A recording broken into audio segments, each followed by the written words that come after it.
Cet épisode de Pause Report vous est présenté par Arken, le spécialiste mondial de l'accastillage.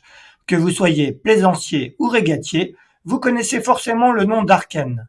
Depuis plus de 50 ans, l'entreprise américaine équipe en poulies, chariots, winch, systèmes hydrauliques et accastillage, bateaux de croisière et voiliers de compétition, naviguant sur les plus prestigieuses épreuves de la Coupe de l'America Asia Ocean Race en passant par le Vendée Globe ou les Jeux Olympiques. Installé en France depuis 1986, Arken n'a jamais cessé d'innover pour répondre aux attentes de ses clients, lançant régulièrement de nouveaux produits, comme sa récente gamme de poulies Zircon conçue avec des billes en céramique pour un minimum de frottement et davantage de résistance, ainsi que des poulies Blackmagic 45 mm qui équipent les grands bateaux de régate et les voiliers de croisière orientés performance. Autant de produits que vous pouvez retrouver sur le site www.arken.fr. Avant de commencer cet épisode, un petit mot pour vous rappeler que l'édition 2024 du Sailors Film Festival débute lundi 17 janvier à Lorient, avant de partir en tournée dans 24 villes en France. Au programme, des films d'inédits exclusifs et sur certaines dates, les marins sur scène. Infos et réservations sur sailorsfilmfestival.com.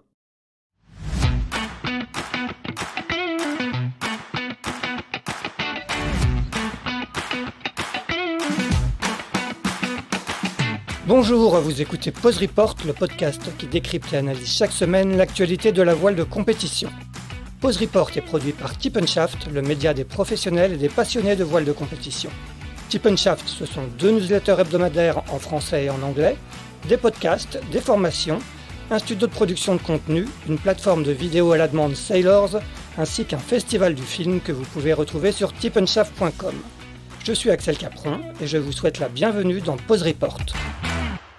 Bonjour à tous et bienvenue dans ce 139e épisode de Pause Report, le podcast hebdomadaire de Tip & Shaft qui explique, décortique, décrypte et analyse l'actualité de la voile de compétition sous toutes ses coutures en compagnie des meilleurs experts. Nous sommes le mardi 7 novembre, il est exactement 11h17 et nous allons évoquer aujourd'hui 2 transats qui sont en cours entre la métropole et les Antilles, à savoir la Transat Jacques Vabre Normandie-Le Havre dont toutes les classes sont désormais enfin parties, puisque le départ des IMOCA vient d'être donné du Havre, mais également la Boulangère Mini Transat, dont la deuxième étape entre les Canaries et Saint-François en Guadeloupe s'était lancée le 28 octobre.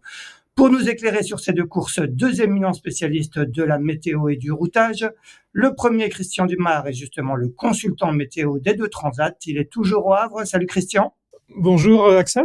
Le second, route sur la Jacques Vabre, Sodebo Ultime 3 des 2 Thomas Coville et Rouxel, mais également l'Ocean 50 Viabilis de Pierre Quiroga et Ronan Trossard. Il a aussi travaillé en amont avec l'Orient Grand Large pour les classes 40, mais également avec le groupe Mini Lorientais avant le départ de la deuxième étape de la Mini Transat. Il s'agit de Dominique Vitet qui est du côté de Pleumeur où est installée la cellule de routage de Sodebo. Salut Dominique. Bonjour à tous. Eh bien, messieurs, on va commencer par parler de Transat Jacques Vabre Normandie-Le Havre, course qui a connu bien des rebondissements depuis 10 jours. On rappelle que les ultimes sont les seuls à avoir pour l'instant respecté le timing et le parcours de 7500 milles prévus. Ils sont en mer depuis presque 9 jours au moment où on se parle et c'est Banque Populaire menée par Armel Lecléache et Sébastien Josse qui est en tête devant SVR Lazartigue, le Maxi Edmond Rothschild, Sodebo Ultime 3 et Actual. Du côté des classes 40 et des Ocean 50 qui ont couru une courte première étape entre Le Havre et Lorient, remportée respectivement par Alagrande Pirelli et Solidaires en peloton, le départ de la seconde étape à destination de Fort-de-France a été donné lundi matin avec un parcours de 4200 milles via le Cap Vert pour les trimarans de 50 pieds, de 3750 milles via Madère pour les 40 pieds. Après 24 heures de course, le leader en Ocean 50 est solidaire en peloton. On déplore malheureusement déjà 2 abandons, celui de Rire Médecin Lamotte du duo Luc Berry-Antoine Joubert à cause d'un dématage et de Primonial de Sébastien Rogue et Jean-Baptiste Gelet à cause d'une avarie sur le flotteur bâbord. Tandis qu'Erwan Leroux et Audrey Augereau ont annoncé ce mardi matin qu'ils allaient s'arrêter suite à un problème au niveau du bras de liaison de Coesio. En classe 40, à l'heure où on se parle, c'est Amaris mené par Achille Nebou et Gilles Damaé qui est en tête. Enfin, en IMOCA, le départ de la Transat a été donné ce mardi à 9h30 avec un parcours de 3765 milles et les Açores à l'essai à tribord. Voilà pour cette courte présentation. Messieurs, on va commencer par parler un peu de la situation météo globale avec cette succession de dépressions qui ont causé beaucoup de dégâts sur le littoral français et même à l'intérieur des côtes. Peut-on parler de situations exceptionnelles ou c'est un peu le lot de la météo automnale à cette époque de l'année? On va commencer avec toi, Christian. Oui, donc on a une dépression quand même particulièrement creuse au départ de la TJV, enfin 4 jours après le départ de la TJV, donc inhabituel même si on est en automne.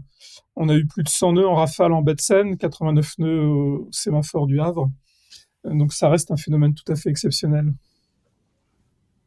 Dominique, toi qui étudies régulièrement la météo, est-ce que tu es d'accord? Est-ce que on a eu droit à un phénomène exceptionnel cette année qui a conduit à ces départs reportés? Oui, les valeurs qu'ont donné Christian font partie des exceptions, hein. Le coup de vent a été comparé à l'ouragan de 87, donc ça remonte quand même maintenant à 35 ans.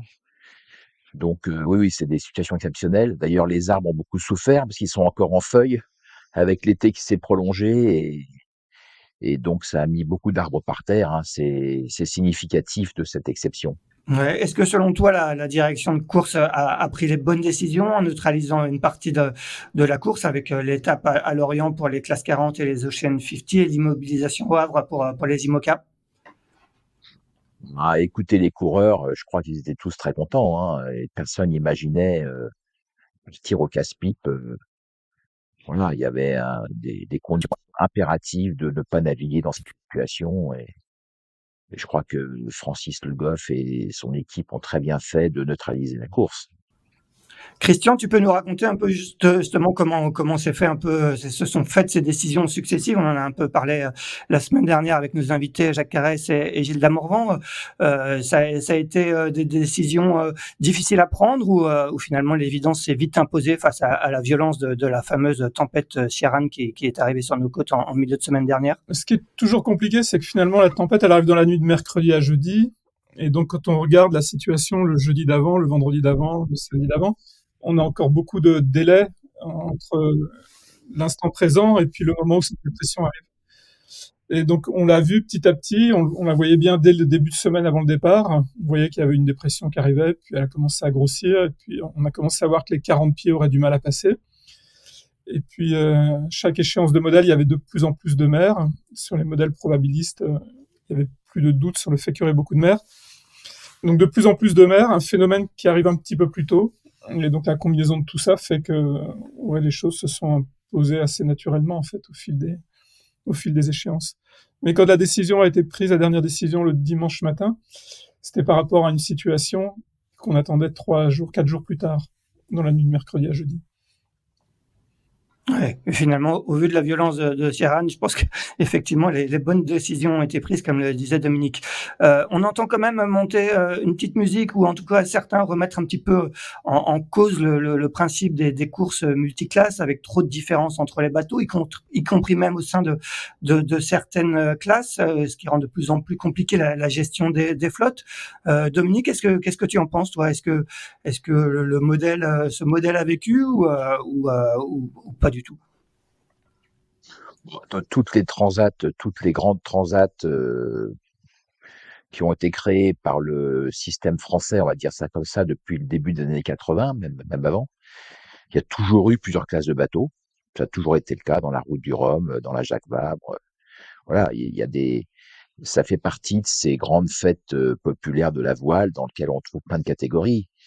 Je crois qu'après, il faut être tout à fait honnête. Il y a forcément, compte tenu du nombre de bateaux et de l'investissement des sponsors, il y a une compétition médiatique. Et c'est cette compétition médiatique qui incite certaines classes à, à vouloir faire cavalier seul ou à vouloir se démarquer. Je pense en particulier à la classe IMOCA, hein, qui a été, je dirais, la plus virulente ces derniers jours. Parce que ils ont pas le leadership du moment, hein. C'est les ultimes qui ont le leadership médiatique. Et forcément, ils, ils ont regretté cette situation, quoi, hein. Moi, je crois que les classes sont globalement contentes. Quand on regarde les 40 pieds, ils sont ravis d'être là. Les 50 pieds sont ravis d'être là. S'il n'y avait pas de Jacques Vabre ou de Route du Rhum, ces classes n'existeraient pas. Donc faut avoir un regard, je pense, assez mesuré et calme sur le sujet. Bon, on va justement parler de sport et de la course. Donc, il y a eu un départ des ultimes le dimanche 29 octobre à 13h05. Ils en sont quasiment à 9 jours de mer. Les bateaux sont maintenant en route vers l'île de l'Ascension, qui est la dernière marque du parcours, au milieu de l'Atlantique Sud. Christian, est-ce que tu peux nous faire un peu décrire la situation actuelle, faire un peu la photographie de la flotte ultime en ce moment? Donc là, les 5 bateaux ont passé le poteau noir. Ils sont maintenant au près dans l'hémisphère sud, hein, pour l'île de l'Ascension, en route vers l'île de l'Ascension, dans des vents qui sont assez instables en force et en direction. Donc un alizé qui est pas très très fort, pas très très bien établi. Donc voilà, ça demande de la concentration pour faire avancer les bateaux, de la concentration sur les choix de bord aussi, éviter des nuages avec moins de vent dessous. Donc on voit les vitesses on les voit un coup à 20 nœuds, un coup à 10 nœuds, un coup à 5 nœuds, un coup à 12 nœuds. Donc voilà, on sent qu'il y a du jeu. Après, les bateaux, il commence à y avoir un petit peu d'écart, hein. Les 3 premiers se sont un peu échappés. On est un petit peu avec 2 groupes actuellement de bateaux. Mais donc c'est sympa parce que chaque bateau est au contact ou assez proche d'un concurrent. Donc une fois qu'ils auront enroulé l'île de l'Ascension, ils vont repartir sur la ligne d'arrivée en Martinique. Donc là, ça sera un grand bord de portant, probablement le long des côtes. Enfin, il va falloir rejoindre l'Amérique du Sud et puis ce sera le long, enfin, au nord de la zone interdite pour être précis, qui longe l'Amérique du Sud.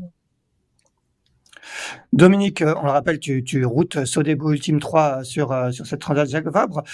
Banque Populaire a pris l'avantage, notamment grâce à un petit coup juste avant Madère, en passant au vent de l'île principale et en se décalant un peu vers l'ouest par rapport au reste de la flotte. Est-ce que tu peux nous expliquer un peu ce petit coup météo et en quoi ça lui a donné l'avantage pour la suite? Oui, hein, c'était très intéressant comme situation parce que quand dans ce genre quand l'anticyclone est installé comme ça, on cherche évidemment à passer la dorsale ou passer l'anticyclone assez ouest pour pouvoir redescendre en bâbord à mort vers le sud, en bâbord à mur vers le sud. Et donc, il y avait forcément une tentation quelques jours avant, parce que ce positionnement sur Madère ou plus dans l'est, comme on l'a fait nous, se décide, on va dire, au moins 2-3 jours avant, ou en tous les cas, il y a une approche à faire assez tôt, quoi. Et nous, on avait un petit peu de retard. La possibilité de passer dans l'ouest, donc près de Madère, pour nous, s'écartait. On avait un peu de retard, un peu trop dans l'est. Ça devenait compliqué, mais on avait vu que le gain ouest était important. Et ce gain ouest, ne pouvait se concrétiser d'une certaine façon qu'en passant entre Porto et Madère, dans ce petit couloir, parce que passer sous Madère était très pénalisant avec le dévent. Donc on a étudié ce petit couloir attentivement. Il y avait, en tous les cas, dans notre timing de passage, il y avait au moins 48 heures avant qu'on approche, le risque de se retrouver d'éventé avec des tampons sur Madère, des dévents. C'était un peu compliqué et on a, nous, abandonné cette solution. Le timing des 3 premiers était un peu différent. D'abord, ils étaient très ouest, donc ils avaient cette possibilité de pouvoir arriver sur Madère assez facilement, on va dire.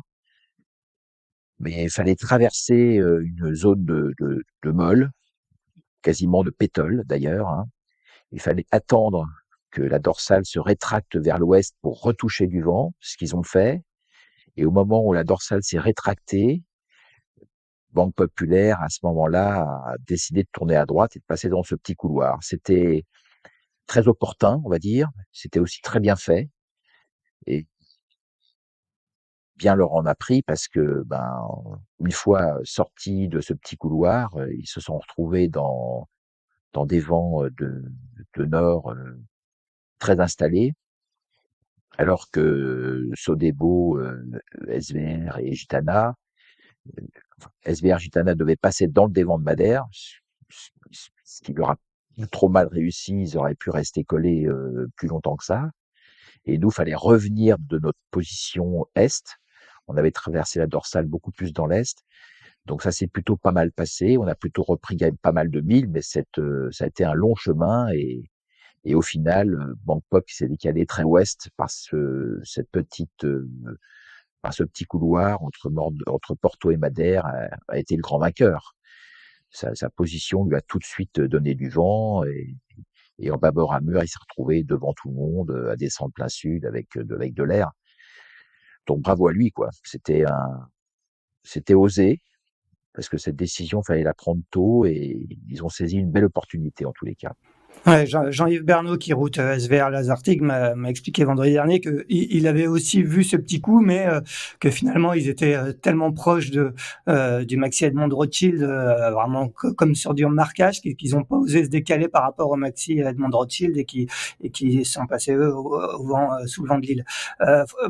Christian, quand tu regardes justement la trajectoire après de Banque Populaire et les vitesses atteintes par Sébastien Josse, à part Armel Lecléache et Sébastien Josse, avec quasiment 830 000, je crois, en 24 heures. Est-ce que tu es étonné par la performance du bateau, par le potentiel de ce bateau, dont Francis Le Goff, avant le départ, le directeur de course, me disait qu'il avait désormais peu de trous dans la raquette? Les bateaux progressent un petit peu chaque année, donc par rapport à 2020, donc en 3 ans, ils ont encore progressé de 10% à peu près en vitesse, mais surtout ils ont comblé, comme tu le dis, les trous qu'il pouvait y avoir. Donc ils sont beaucoup plus complets dans toutes les gammes de vent et même dans le petit temps, quand les bateaux volent pas, ils arrivent à avoir des performances et des angles au vent arrière qui sont tout à fait intéressants maintenant. Donc oui, on voit que ça a bien progressé dans le groupe de tête, ouais, absolument. Ouais, on a l'impression que la domination du Maxi Edmond de Rothschild, qui a été pendant longtemps le bateau référence de la classe ultime, et vainqueur en titre de la Transat Jacques Vabre et de la Route du Rhum, et maintenant il s'est clairement fait rattraper par les autres. Christian? Alors oui, je pense là, enfin, après chacun a ses petits domaines de prédilection en termes de vitesse. Il y en a qui décollent un peu plus vite, il y en a qui marchent un peu mieux auprès. Là, on voit que Lazartigue va vraiment bien actuellement, mais entre les trois premiers, je pense qu'il n'y a pas beaucoup d'écart. Hein. Donc, comme tu le disais, Banque Populaire a réussi à se décaler dans l'ouest et puis à créer un écart, mais plus sur une option. En vitesse, entre les trois premiers, il y a je pense assez peu d'écart. C'est ce qui fait que la course est passionnante aussi. Dominique, Sodebo Ultime 3 est un cran en dessous en termes de vitesse. On a l'impression, Thomas Coville expliquait au départ qu'ils avaient peut-être un peu eu du mal à trouver le bon fonctionnement, le bon rythme au départ. Comment tu vois? Le bateau a pourtant été considérablement optimisé, hein. Thomas l'expliquait avant le départ, avec un mât allongé, la plateforme allégée. Est-ce qu'il est encore un cran en dessous des autres, selon toi? Oui, il y a plusieurs éléments qui restent à valider. Le bateau a subi beaucoup de transformations. Tu as parlé du mât, du poids et il y a aussi des voiles. Les appendices ont été retravaillés. Il y a eu beaucoup de choses qui ont été revues courant 2023. Euh, Moi, ce que je remarque surtout, c'est que sur les premiers, il y a une très grande régularité dans les vitesses et c'est ce qui fait aussi leur performance. Et sur Sodebo, il y a encore besoin de régler un certain nombre de manettes. Je veux dire, c'est pas un nouveau bateau, mais c'est un bateau qui a subi beaucoup de transformations depuis surtout l'année dernière, à cette année et depuis qu'il est né d'ailleurs, il y a eu beaucoup de travail de fait. Donc le bateau n'a pas encore cette régularité de vitesse. Il y a encore des choses à travailler et on voit bien qu'à chaque fois qu'il y a une transition, à chaque fois qu'il y a un changement de vitesse de vent, ben voilà, il y a encore des choses à apprendre. Le bateau est pas encore assez mobilette, hein, comme semble l'être par moment Banque Populaire, qui a des vitesses hyper régulières. Hein, c'est assez impressionnant. On n'en est pas là. Donc, bah, ce petit déficit de régularité s'accumule et ben, finalement, au bout d'un certain moment, ça crée des écarts. Hein, les bateaux vont très vite, donc ça fait des gros écarts en mille. Voilà, faut admettre les choses telles qu'elles sont. Le bateau est pas encore aussi abouti, on va dire, que ne le sont Gitana, SVR ou Banque Populaire. Bon, la Transat est encore loin d'être terminée, hein. Il reste plus de 3000 milles jusqu'à l'arrivée à Fort-de-France. Comment tu vois un petit peu la suite d'un point de vue stratégique? Alors déjà jusqu'à l'île de l'Ascension, quelle est un peu la stratégie que vous allez suivre, même si tu vas peut-être pas tout me raconter. Et comment est-ce que tu vois sur le dernier long bord de 3000 milles jusqu'à Fort-de-France, est-ce qu'il y aura des coups à jouer ou ça va être quand même avant tout une course de petits placements et de vitesse jusqu'à la Martinique? De toute façon, là, dans l'hémisphère sud, il n'y a pas un suspense énorme, hein, puisque, comme disait Christian tout à l'heure, l'Alizé est pas très fort. Il y a une grosse dépression qui est en train de traverser l'anticyclone de Sainte-Hélène, qui fait que l'Alizé est un petit peu faiblard même. Bon, tout ça pousse quand même les bateaux à aller vers le sud pour finir en tribord à mur sur l'Ascension. Il n'y a pas de grande révélation stratégique en disant ça. C'est la tendance, hein. Plus on va vers l'est, plus le vent tourne à droite. Donc, à un moment donné, il faut y aller. Après, sur le retour, toute la partie pour relonger le Brésil, le nord-est du Brésil, semble assez clair. L'atterrissage sur les Antilles est peut-être un peu moins calé maintenant parce qu'il y a des phénomènes là qui circulent au nord et qui vont peut-être perturber l'Alizé sur les derniers moments de course, derniers jours de course. On n'y est pas encore, on verra ça quand on y arrivera, mais voilà, il y a encore pas mal de routes et pas mal d'empannage à faire. Christian, une ETA pour l'arrivée des ultimes à Fort-de-France? Ouais, le TA pour le premier, probablement autour du 13, donc dans 6 jours, donc ça va aller assez vite maintenant. Après, la dernière partie, le long de l'Amérique du Sud, alors la dernière fois, ça avait été particulièrement compliqué. Cette fois-ci, ça semble un peu plus simple, mais il peut y avoir quand même des phénomènes orageux, des grains. Enfin, il y a beaucoup de phénomènes, de micro-phénomènes à gérer. Et la dernière fois, il y avait eu finalement des écarts assez importants qui s'étaient faits ou défaits sur cette dernière partie. Bon, donc c'est encore loin d'être joué. Ce qui est aussi à noter, c'est que les 5 ultimes sont encore en course, ne se sont pas arrêtés. C'est quand même preuve que cette flotte arrive petit à petit à maturité. On va parler des autres classes de bateaux. D'abord des Ocean 50. On va continuer avec toi, Christian. Je l'ai dit en introduction, on déplore donc le dématage de le rire médecin Lamotte dans la nuit. Et aussi l'abandon de Primonial. Est-ce que tu en sais plus sur ces deux bateaux? Est-ce que tu peux nous raconter ce qui s'est passé? Tu m'as dit que tu avais une nuit assez animée, que tu as dû peu dormir la nuit dernière. Donc il y avait un petit Talweg avec un renforcement important du vent dans la partie sud du Talweg qui passait. Donc le vent est monté à 35 nœuds, il y a eu des rafales, je pense, à 40 à peu près. Et la mer était encore très formée dans le golfe de Gascogne. Et les bateaux allaient vite, hein, puisque on les a vus à 26 nœuds juste avant le dématage. Et donc je pense que l'ensemble de la flotte a été très sollicité sur les premières heures de course. Voilà, après les raisons exactes des accidents, j'ai pas plus d'infos que ça. Maintenant, l'objectif, je crois qu'il y en a un qui est en remorque maintenant, et l'autre qui rentre par ses propres moyens. Mais on ne peut naviguer que sur un bord, donc la route n'est pas très très simple à trouver, mais il y a une solution a priori pour le faire rentrer sur la Trinité sur un seul bord. Oui, effectivement, le bateau de Luc Berry et Antoine Joubert a été pris en remorque par Adrien Hardy et son équipe spécialiste de ce genre de sauvetage. C'était des conditions très engagées sur ces 24 premières heures de course, Christian? Oui, les conditions pour ces bateaux-là sont engagées. Après, tout est une question de l'endroit où on met le curseur. Hein. Sur ces bateaux, c'est toujours compliqué. Mais c'est vrai que quand on part en course comme ça, personne n'a envie de se faire décrocher, donc tout le monde y va. Et puis là, les conditions étaient peut-être un petit peu difficiles, un peu trop dures en tout cas par rapport au niveau de performance exigé par les skippers.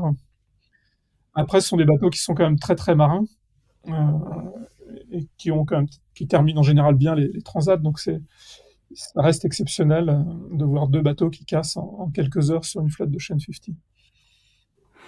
Ouais, les conditions restent visiblement encore assez engagées. Il y a du vent, il y a un peu de vent au Cap Finistère. Dominique, tu es toi en liaison directe du coup avec l'équipage de Viabilis de Pierre Quiroga et Ronan Tressard. On rappelle que Pierre débute sur le circuit Ocean 50 cette année, même s'il avait déjà un peu navigué sur ces bateaux avant. Quelles étaient pour toi un peu les consignes que tu as données au tandem de Viabilis Océan avant le départ? Déjà, rester à l'endroit, parce que c'est vrai que, en fait, la difficulté de la navigation pour ces premières 24 heures de course, c'était quand même de pas se faire surprendre. Il y avait beaucoup de mer et il y avait un temps très instable avec du vent, donc on va dire du 25, voire il fera un peu plus moyen, plus des rafales. Et la difficulté avec ce type de bateau, c'est qu'on peut se faire surprendre par une rafale, donc voilà, c'est-à-dire vous pouvez prendre des rafales à 40 nœuds. Il y avait en plus le passage un peu incertain en termes de force de vent de ce petit minimum qui a traversé le golfe dans la nuit. Et on peut se faire surprendre par d'un seul coup. D'ailleurs, le bateau a enregistré des variations de vent assez incroyables en très peu de temps. Hein. Il passait parfois en passant près du cœur de la dépression, ça tombait à 8 nœuds, des fois ça montait à 35. Donc voilà, il faut faire attention. Donc ma consigne, c'était les gars, pour gagner, il faut déjà arriver.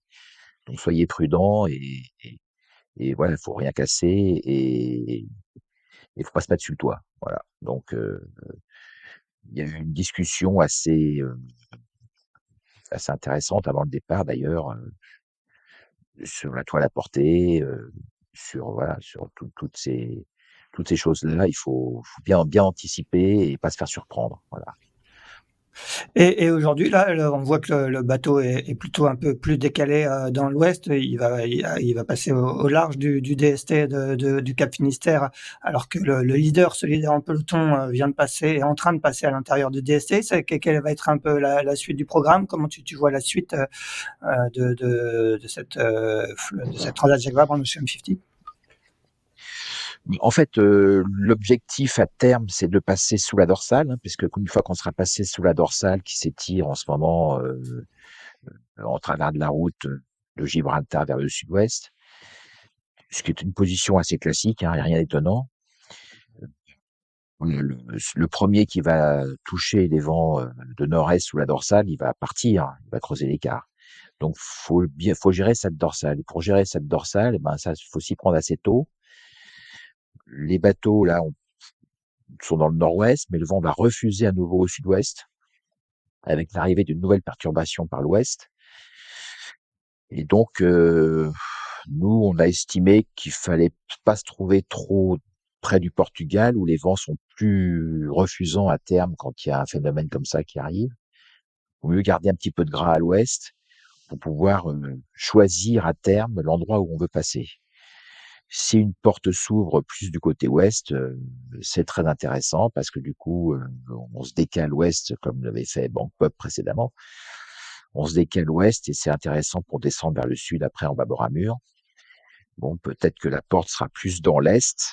À ce moment-là, ça sera facile pour celui qui est dans l'ouest, comme Viabilis, d'abattre et de venir rejoindre un point plus bas. Mais on pense que le gain ouest est une position plus confortable, même si dans le moment, elle a fait perdre quelques milles cette nuit. C'est pas maintenant qu'on va compter les points. Ah ouais, c'est clair. Est-ce que pour voir plus loin, est-ce que le waypoint qui est fixé au Cap-Vert ferme un petit peu le jeu des options par rapport à ce qui aurait été une route directe, par exemple? Oui, on peut imaginer une transat sans waypoint, c'est une transat plus ouverte, évidemment. Euh, la contrainte du Cap-Vert, il y a quand même un très beau jeu. Il y a déjà une très belle régate déjà jusqu'à la dorsale. Là, ces premiers jours, c'est quand même très intéressant. Après la descente sur le Cap-Vert, ça reste quand même un tricotage au portant qui n'est pas dénué de risques et d'intérêt. Donc ça reste quand même intéressant. Euh, Après, moi, je peux comprendre aussi la décision de course du comité de course, de rallonger un peu le cours des 50 pieds pour en timing, ils arrivent à peu près avec les autres. Et puis il y a aussi un autre élément, je pense, qui est rentré un peu dans la décision, mais ça, Christian est mieux placé que moi pour répondre à cette question. Mais c'est vrai qu'il y a une grosse instabilité dans l'Atlantique avec des dépressions assez sud, voilà, qui peuvent être un petit peu incertaines et générer des situations parfois dangereuses. Alors peut-être que ça a pesé dans la décision, je ne sais pas. Un petit mot, Christian, là-dessus? Bah, il y avait, dès le départ, il y avait toujours eu un parcours différent pour chacune des classes, avec l'objectif de faire terminer les bateaux plus ou moins dans le même timing. Donc, c'est pas nouveau, on va dire, sur la TJV, qui est de même que les ultimes ont un parcours avec deux marques de parcours donc les îles Saint-Pierre et Saint-Paul, et puis l'île de l'Ascension après. Les IMOCA devaient aller virer Saint-Pierre et Saint-Paul, les Ocean 50 devaient aller virer Fernando de Noronha. Donc les marques ont juste été déplacées pour les bateaux qui partent plus tard pour raccourcir un petit peu les parcours. Mais l'idée reste la même. Oui, bien sûr. On va parler rapidement des classes 40 qui sont parties en même temps que les Ocean 50 hier. Quand on a commencé cet enregistrement, c'était Amaris qui est en tête et maintenant c'est Ala Grande Pirelli, vainqueur de la première étape, qui a pris les commandes de la flotte sur la Carto à 11h45. Christian, quels vont être les enjeux pour cette flotte des classes 40? Est-ce que c'est à peu près les mêmes enjeux que vient de décrire Dominique avec la dorsale à négocier? Alors, la flotte des classes 40, il y avait un premier enjeu cette nuit. Déjà, c'était de réussir à passer assez sud par rapport au minimum qui s'est créé dans le Talweg pour avoir gardé du vent, même si c'était du vent instable. Donc là, on voit que la flotte s'est un peu scindée en deux groupes, ceux qui ont réussi à passer dans le sud et ceux qui sont restés dans le centre de cette zone avec finalement très peu de vent durant quelques heures. Donc déjà, on a un écart qui se forme. Et maintenant, l'enjeu pour les plus rapides, c'est effectivement de réussir à passer au sud de la dorsale, donc la même dont parlait Dominique. Normalement, c'est accessible pour les plus rapides des classes 40, mais la deuxième partie de la flotte ne pourra probablement pas passer. Enfin, ne pourra pas passer. La porte va se fermer et donc il faudra trouver d'autres solutions ou être patient pour que la porte s'ouvre à nouveau. Donc c'est vrai que ça a tendance à partir par devant, mais que l'enjeu aujourd'hui, il est d'aller très très vite vers le sud pour pouvoir passer au sud de cette fameuse dorsale et rentrer dans l'Alizé. Sachant que les classes 40 ont une marque pour eux à Porto Santo, donc ils ne peuvent pas partir de toute façon plein ouest. Ils ont l'obligation de descendre au moins jusqu'à Madère. Dominique, comme je disais en introduction, tu travailles avec le groupe de l'Orient Grand Large des classes 40. Les deux premiers, à la Grande Pirelli et Amaris, font partie de ce groupe. Est-ce que tu es étonné par le rythme qu'arrivent à mettre Ambrogio Beccaria et Nicolas Andrieux, hein? On a vu sur la première étape, ils ont tout de suite pris les commandes et ils ont gagné. Là, on voit tout de suite qu'ils reprennent les commandes. Ils ont l'air assez impressionnants, en plus avec un bateau qui a l'air assez polyvalent. C'est clair, hein, cette année, ils ont explosé tout le monde. Visiblement, non seulement les deux skippers naviguent très bien, mais apparemment, ils ont un bateau qui a un plus, hein, par rapport à tous les autres. Il y a une très très belle concurrence architecturale dans cette classe d'ailleurs, hein. C'est tout à fait passionnant de voir comment il y a beaucoup d'innovations architecturales, de recherche sur les carènes et ça n'arrête pas de progresser tout le temps. Donc, ouais, Pirelli a vraiment un petit plus. Il l'a montré tout au cours de la saison et gagné des courses assez facile, enfin pas facilement, mais assez nettement à chaque fois. Ça va être compliqué pour les autres pour réussir à suivre le rythme, et parce que les deux garçons naviguent bien et ça va pas être simple pour réussir à les battre, quoi, hein. Il va falloir s'arracher, quoi. Et comme le disait Christian à l'instant, la consigne que tu leur as donnée avant le départ, c'est justement d'aller le plus vite possible pour négocier au mieux cette dorsale. Oui, comme c'est souvent le cas, enfin c'est pas toujours, hein, des fois les premiers peuvent buter dans la dorsale, hein. Là, en l'occurrence, effectivement, faut réussir à gagner le sud très vite. Donc, faut trouver la meilleure combinaison pour en même temps pas être très sud très vite et en même temps pas être trop dans l'est non plus pour les mêmes raisons que j'évoquais tout à l'heure avec les 50 pieds. Et en plus, il y a une espèce de front là qui va leur passer dessus, qui, qui va être un peu compliqué à gérer. Il est assez horizontal. Et donc, faut savoir si on passe derrière ou si on reste devant. Devant, on a du sud-ouest. Derrière, c'est des conditions de portant, dans un premier temps assez molles, dans lesquelles d'ailleurs les derniers seront forcément. Donc, il risque d'y avoir une scission devant entre les bateaux qui vont réussir à accrocher le bon wagon par devant et ceux qui vont se faire attraper derrière par des conditions différentes. Donc là, on risque de voir un étirement de la flotte. On a déjà vu un écrémage important sur la traversée du Golfe avec un type de bateau qui s'est échappé très vite, hein, et d'autres qui se sont retrouvés derrière assez rapidement. Donc, il y a déjà eu un premier écrémage. Là, il va y en avoir un deuxième avec ce passage autour de la péninsule ibérique. Donc voilà, faut être dans le bon wagon et combien il va en rester dans la bagarre à partir du sud de la dorsale, on ne sait pas encore, mais enfin, je pense que il y en aura peut-être plus qu'une dizaine qui pourront prétendre à la victoire finale d'ici quelques jours déjà. Donc, oui, ça va écrémer, ouais. Bon, finissons rapidement sur la Transat Jacques Vabre, parce que je sais que vous êtes tous les deux très occupés, vous avez besoin de retourner à vos routages. Donc le départ de la classe IMOCA vient d'être donné à 9h30 ce matin, à l'heure où on se parle. C'est Charal qui est du duo Jérémy Bayou, Franck Camas qui mène la flotte. Il y a eu 2 retours au port pour Be-Water Positive, le bateau canadien, et duo For a Job Monwire de Benjamin Ferré. Christian, est-ce que tu peux rapidement nous faire un petit point sur ce qui attend les IMOCA dans les premières heures de course? Là, ils sont élancés dans un bon flux d'une vingtaine de nœuds auprès pour démancher. Qu'est-ce qui les attend dans ces 24-48 premières heures de course? Donc là, les bateaux vont sortir au voyage. Ils vont donc passer au nord de Cherbourg, probablement passer par le Raz Blanchard, parce que le vent va rebasculer au sud-ouest, au sud-sud-ouest dans la soirée. Et donc, ils vont aller chercher cette bascule le long des côtes bretonnes. Ensuite, il y aura un long bord, bâbord dans la nuit pour aller chercher un front qui arrive. Et donc là, il va y avoir du vent assez fort. Ça va monter à 30 nœuds, des rafales à 40 nœuds probablement. Et ils vont aller chercher la bascule donc au niveau du DST d'Ouessant ou à l'ouest du DST d'Ouessant selon les bateaux, et pour virer de bord et puis redescendre vers le sud. Alors pour les IMOCA, ils passeront pas au sud de la dorsale, ça va être compliqué pour eux.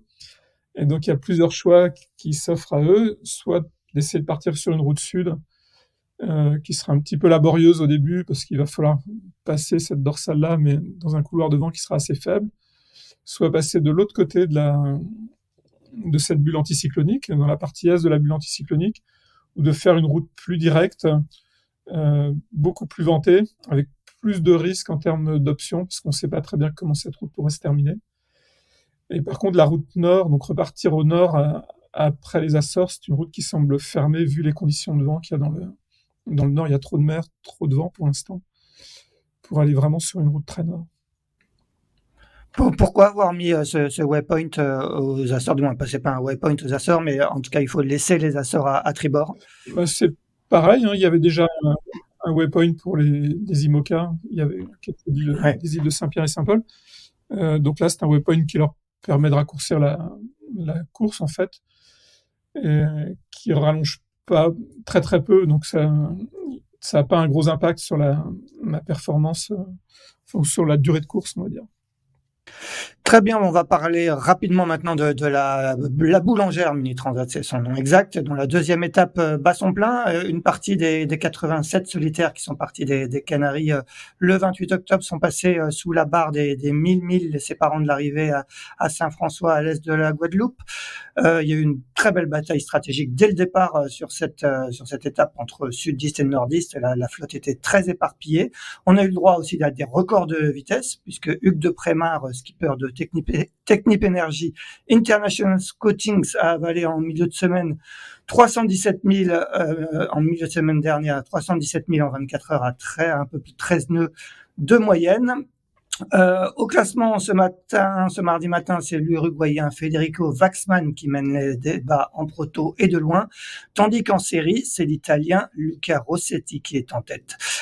Dominique, est-ce que tu peux nous faire un petit point sur ce qui attendait un peu les marins au début de cette étape? On a vu des bateaux partir dans le sud, des bateaux partir dans le nord, des bateaux au milieu, faire des zigzags.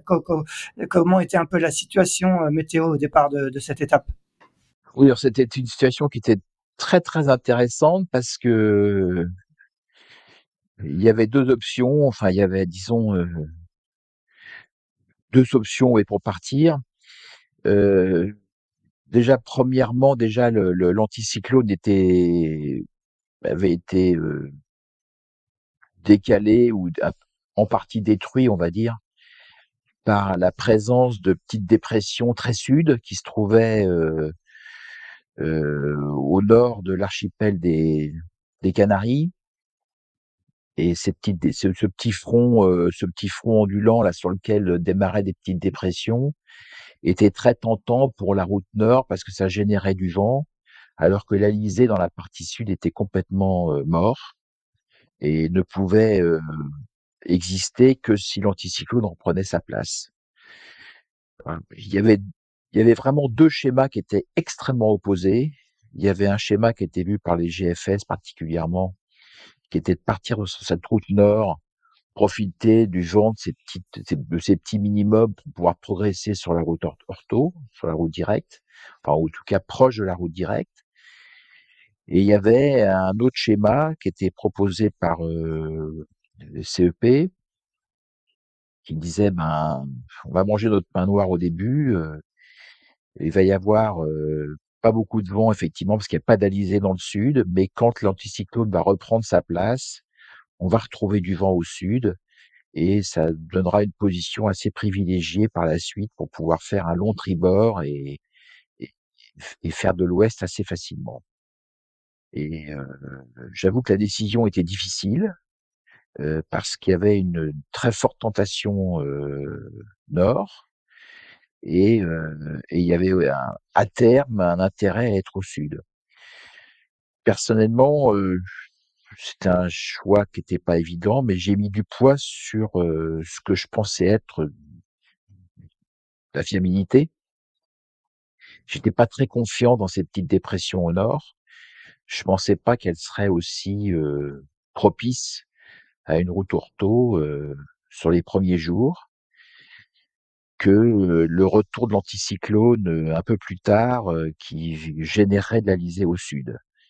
Et puis il y avait autre chose qui me gênait aussi, il fallait que les bateaux passent autour de Hierro, qui était je dirais un peu un coup de couteau dans la route nord, parce qu'en partant directement de La Palma, la route nord était assez facile d'accès et ça payait assez vite. Alors qu'en enroulant en enroulant Hierro, en laissant Hierro à tribord, il fallait que les bateaux descendent dans un premier temps dans du tout petit temps, traversent le dévent d'Hierro et puis remontent vers le nord. Ça, c'était assez pénalisant pour la route nord. Donc finalement, j'ai opté personnellement avec mes coureurs, j'ai opté pour la route sud, qui s'est finalement révélée payante en tous les cas dans les premiers jours, puisque la route nord n'a pas très bien marché, ce que je pressentais, enfin je le redoutais en tous les cas. La route sud n'a pas très bien, a été longue à se dessiner, parce qu'au lieu de mettre 2 jours de pétole, ils ont plutôt eu 3 jours de pétole. Mais au final, les bateaux qui s'étaient décalés sud sont ressortis en tête au bout de 3-4 jours de course. Maintenant, il y a une autre course qui s'engage, ça c'est autre chose. Il y avait un positionnement nord à aller chercher, ce que les bons ont fait. Mais dans les premiers temps, c'était assez partagé et assez intéressant. Ouais, c'est effectivement très très intéressant à suivre. Christian, aujourd'hui, quand tu regardes un peu la situation sur le plan d'eau, est-ce que et ce qui nous attend maintenant jusqu'à l'arrivée en Guadeloupe, comment est-ce que par exemple en proto, Federico Waxman qui a quasiment 90 000 d'avance sur son poursuivant immédiat Carlos Manera qui avait remporté la première étape en proto, est-ce que on peut dire qu'il sauf bien sûr avarie ou quoi que ce soit, il est en position de force pour aller chercher cette deuxième étape. Il est en position de force. Après, c'est pas fini encore, hein. Le vent va mollir, il y a encore une bascule de vent qui est attendue, donc il faut voir comment il gère la fin de course. Après, pour compléter ce que disait Dominique, et puis on n'avait pas tout à fait la même position avec nos groupes de coureurs respectifs, il y avait donc il y avait cette bulle dans le nord, effectivement. Mais par contre, à moyen terme, il y avait une probabilité très élevée sur les modèles probabilistes que le vent bascule à droite, donc bascule au sud-est dans un effet de dorsale. Et donc le le décalage nord était intéressant pour revenir en bâbord à mur au bout de 5-6 jours de course, ce que font actuellement les premiers. Et là, en termes de probabilité, on était dans les probabilités qui étaient au-delà de 80%. Donc c'est vrai que dans le sud, il y en a quelques-uns qui s'en sont bien sortis, même très bien sortis en série et puis une en proto. Mais à terme, ceux qui sont restés sur une route assez directe s'en sortent mieux aujourd'hui parce qu'ils recroisent devant dans cette bascule devant. Après, faut-il encore maintenant qu'ils la gèrent bien jusqu'à la fin et qu'ils gèrent bien la molle qui va arriver. Donc, c'est pas encore fini. Ouais. Pour finir, que penser un peu de la position de ceux qui sont un peu plus décalés dans le sud? Là, on voit des bateaux comme Marie Gendron, voire Ouros Krasevas qui sont très très au sud en proto par rapport à la route directe, et en tout cas au leader Federico Waxman. Est-ce que c'est une position qui peut payer ou à terme Ouais, ça peut payer à terme si les premiers se font attraper par la bulle. Moi, je pense que Federico est quand même bien parti maintenant. Il a quand même beaucoup d'avance. Il va vite et puis il devrait arriver assez tôt avant que la molle n'arrive. Par contre, pour ceux qui sont un petit peu plus loin derrière, la route nord peut être un peu plus compliquée à la fin s'ils redescendent trop tard. Bon, et il faut pas oublier qu'il faudra sortir après les calculettes parce qu'il y a eu des écarts, notamment surtout en série, il y a eu des gros écarts sur la première étape, un peu moins en proto. Là, si Federico conserve l'avance qu'il a actuelle, il aura partie gagnée.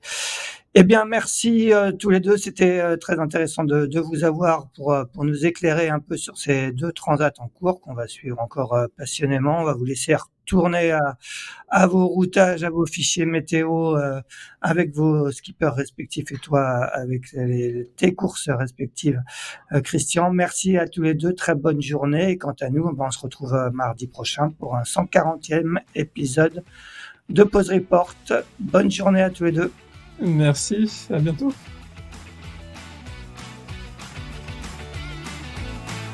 Merci d'avoir écouté cet épisode de Pause Report. N'hésitez pas à nous dire ce que vous en pensez en bien ou en mal et n'hésitez pas à le partager. Si vous souhaitez suivre l'actualité de la voile de compétition, je vous encourage à vous abonner à la newsletter de Tip & Shaft envoyée chaque vendredi à 17h. Pour vous inscrire, ça se passe sur tipnshaft.com. À bientôt!